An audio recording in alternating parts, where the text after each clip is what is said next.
क्या आप जानते हैं जब्बार कौन थे? जब्बार एक पुरस्कार मखलूक है जिनका जिक्र बाइबल में मिला है, खासकर पैदाइश 6 बाब 1 से 4 आयत में। इन्हें आमतौर पर देव हैकल लोग, गिरे हुए फरिश्ते या पुराने ताकतवर मखलूक से मंसूब किया जाता है। इनकी असल और शनाख्त पर सदियों से बहस होती रही है, जिसमें मुख्तलिफ मजहबी और इल्मी नजरियात सामने आए हैं। बाइबल में जब्बार का जिक्र पैदाइश 6 बाब 1 से 4 आयत में लिखा है कि जब इंसानों की तादाद जमीन पर बढ़ गई तो खुदा के बेटों ने देखा कि इंसानों की बेटियां खूबसूरत हैं और उनसे शादियां कर ली। इस रिश्ते से जब्बार पैदा हुए, जिन्हें पुराने जमाने के बहादुर लोग और नामवर लोग कहा गया। गिनती 13 बाब 33 आयत में भी जब्बार का जिक्र आता है। जब इस्राएली जासूस कनान की सरजमीन देखने गए, उन्होंने वहां अनाक की औलाद देखी जो इतनी बड़े थे कि इस्राएली अपने आप को उनके सामने टिड्डी जैसा महसूस कर रहे थे। ये इस बात की तरफ इशारा है कि जब्बार बहुत अजीम कद और ताकत रखते थे। जब्बार के बारे में मुख्तलिफ नजरियात। 1. गिरे हुए फरिश्तों और इंसानों की औलाद। इस नजरिए के मुताबिक खुदा के बेटे असल में गिरे हुए फरिश्ते थे जो इंसानों की औरतों से रिश्ता बनाकर एक नया जिन्स पैदा कर रहे थे। ये नजरिया बुक ऑफ इनॉक में भी पाया जाता है, जिसमें वॉचर्स नाम के फरिश्तों का जिक्र है जो जमीन पर आए और इंसानों को करप्ट कर दिया। यहूदा 1 बाब 6 आयत और दूसरा पत्रस 2 बाब 4 आयत में भी उन फरिश्तों का जिक्र मिलता है जो अपनी असल जगह छोड़कर एक नए अजाब में डाल दिए गए। 2.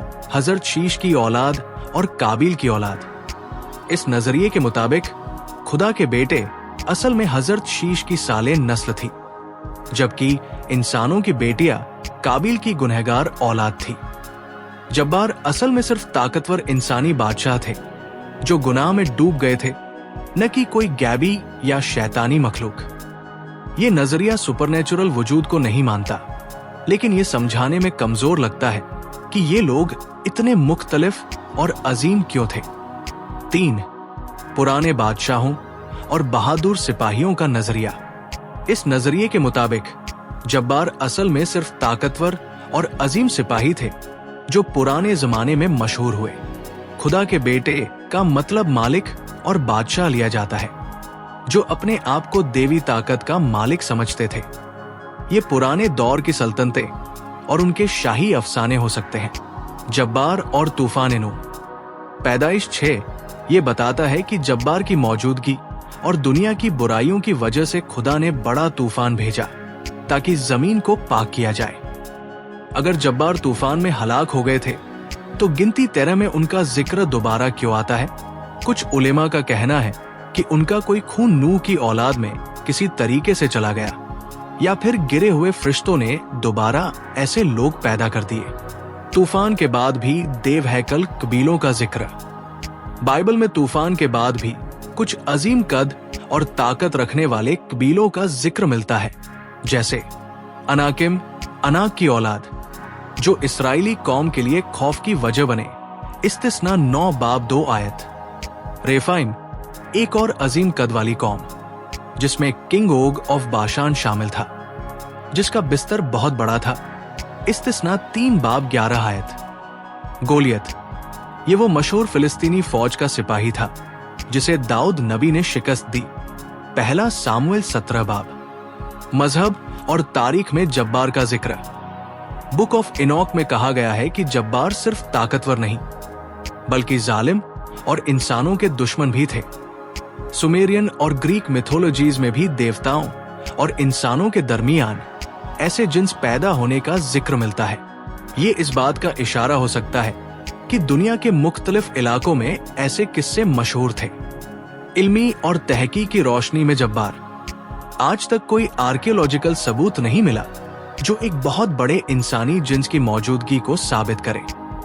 बहुत से इल्मी अफराद ये कहते हैं कि जब्बार का बयान सिर्फ एक मुबालगा हो सकता है, जिसमें किसी अजीम कबीले या सिपाहियों को एक्सेजरेट करके बताया गया हो। कुछ अफराद का कहना है कि कदीम लोग जब बड़े हड्डियों या डायनो के हड्डियों को देखते तो उन्हें इंसानी हैकल समझ लेते। जब्बार हकीकत या रम्ज? कुछ उलेमा ये कहते हैं कि जब्बार एक रमजी निशानी है जो इंसानों की बुराई और गुनाह का एक प्रतीक है। दूसरे लोग ये मानते हैं कि ये असल में एक मुख्तसर जिन्स थी, लेकिन उनका असल सिर्फ खुदा ही जानता है। नतीजा, जब्बार बाइबल की सबसे पुरस्कार मखलूक में से एक है। क्या ये गिरे हुए फरिश्तों और इंसानों की औलाद थे? क्या ये ताकतवर इंसानी बादशाह थे या सिर्फ एक एक्सेजरेशन थी? ये एक ऐसा सवाल है जिसका जवाब मुख्तलिफ लोग मुख्तलिफ तरीके से देते हैं। जो बात वाज़ेह है वो ये है कि ये लोग कदीम दुनिया में बहुत ताकतवर और मुख्तसर शख्सियत रखने वाले थे और इनका तस्किरा अब तक लोगों को हैरान कर देता है। अगर आपको ये मालूमात पसंद आए तो लाइक, शेयर और सब्सक्राइब जरूर करें। शुक्रिया।